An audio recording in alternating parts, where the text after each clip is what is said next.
I'm Jeff. This is my Potter's Journal for January 2021. This is the Humpty Dumpty Bowl. It took a great fall. I've been recreating it for Special Order Annie. I put off and dreaded doing this for an entire year. Now that I figured it out, I couldn't help doing it in all different sizes and doing them more my way. Okay, now the bisque and the glaze. Okay, now that I got the throwing going, there is no stopping me with that. But this is another story. I have got to get reacquainted with the glaze bench. It's been almost a year since I've done this seriously. In reproducing the Special Order Annie Humpty Dumpty Bowl, I did test out a Merlot grape from Standard Ceramics, and I like them because you can get 5-pound bags of dry. This is easy to mix up,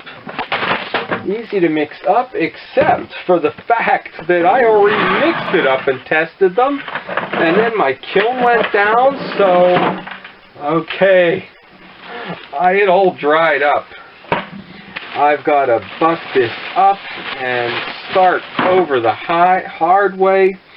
I have a lack of glaze buckets. I did finally find some. They had hydraulic fluid in them, so they need to be cleaned out pretty well. And, okay, this isn't going too well either. My glaze busting, or clay recycle hammer broke. So I will try using this bigger one here. Wow. And we will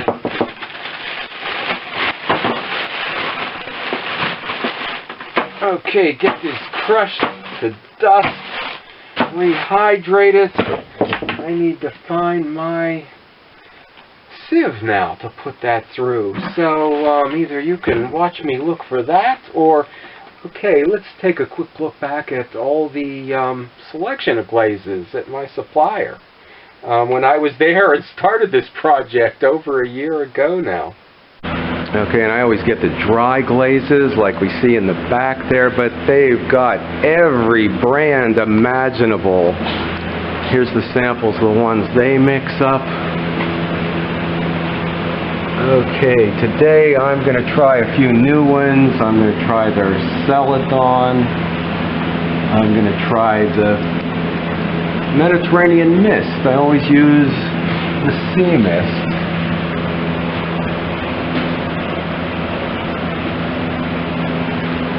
And as soon as I get enough samples, I'll start trying the layering thing here.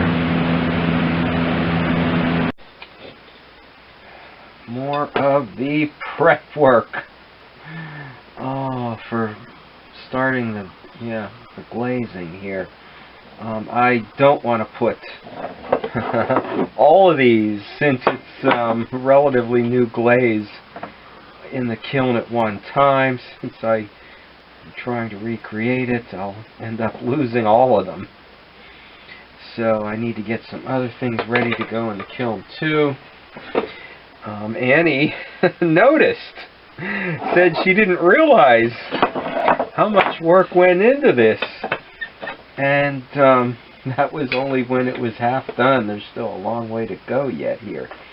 Okay, usually like on that mug, it's just a matter of banding it, putting on a water-based wax resist, but with the little cutouts in the foot, you have to go, down and up and over all of them. So there are a lot of details in this. And Annie even stopped to visit, she said, because her daughter needed a pie plate. I don't know, maybe she was checking up on what I was doing too. And a nice thing that happened was she said that she almost wished she would have told me that she liked my stuff because it was a little heavier.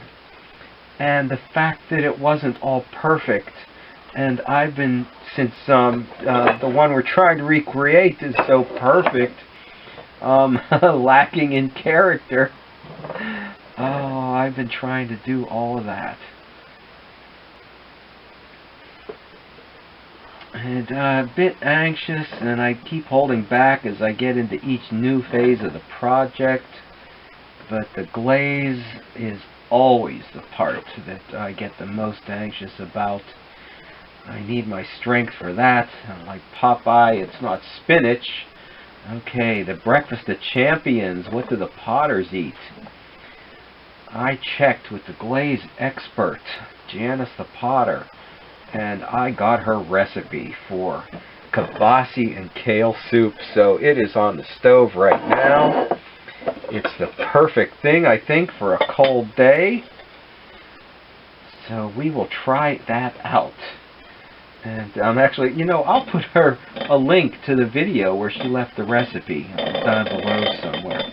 And these little plates are the bowls, the drain bowls for underneath. I don't think...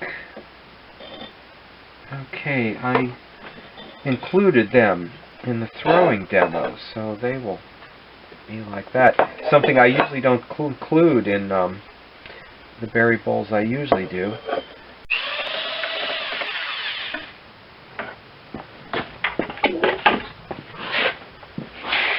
Okay, before I put this new glaze on these precious bowls that I'm trying to recreate, I will test it out on some mugs. These have a white slip on them, and I will put the grape glaze on the inside and then down to here. So, and the wax resist that I was putting on is going to keep the glaze from sticking. It seems to do a better job if I dip it in water first. So I'm doing that too. Okay, and now the grape on the inside. And, okay, the reason I did the outside glaze first is because the grape, the sea mist, I know looks better over top of. So I'm thinking that this one will too. And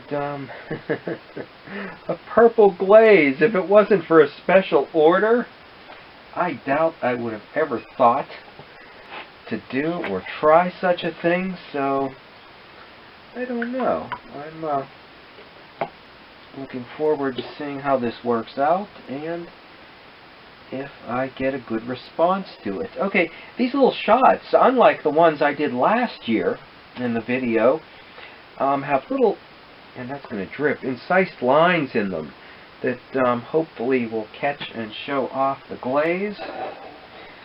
And I'm not sure if I've got the thickness of this right, so I am going to do one now and one with the glaze a little bit thinner possibly. It took me 20 minutes to find my glazing tongs.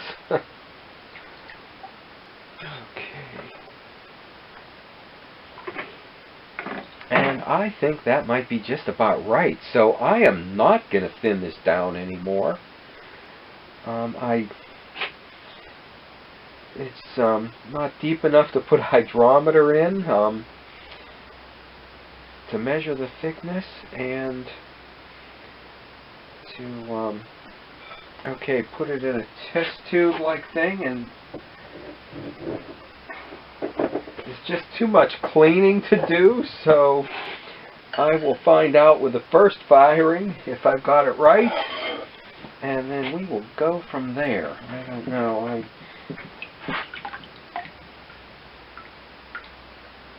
Going on feel, just how you think and feel it is probably not the way to go, but we'll see what happens.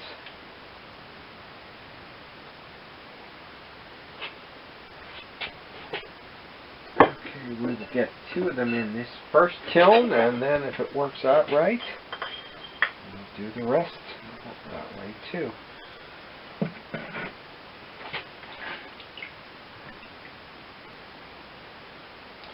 And then I try to, keep turning it like that so that the glaze, spills over it as it's drying evenly. If you just hold it like that, it tends to all be down here. Now, with some glazes, that can work out just right. Can give some interest to the piece, but sometimes it may just look like a bad drip too. Okay, very busy work video. I have got one of the berry colanders down at the bottom of the kiln. Now I'm working my way up through the center. Okay, these have been sitting glazed for a long time, the chip and dip plates. I put these little tabs in here just to make sure they don't stick anywhere to the shelf, because it's got a lot of big flat surface where that can happen. And okay, there's just enough room for that in there, and then for the stilts between there and the next shelf.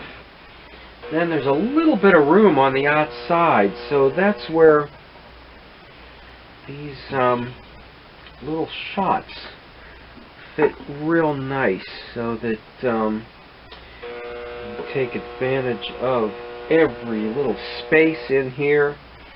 And then these things also, I always say, can help pay for the firing if you get enough in there.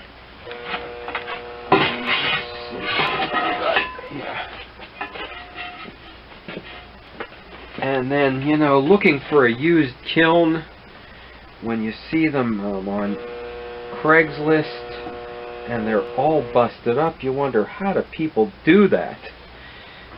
Just, I guess, not being careful.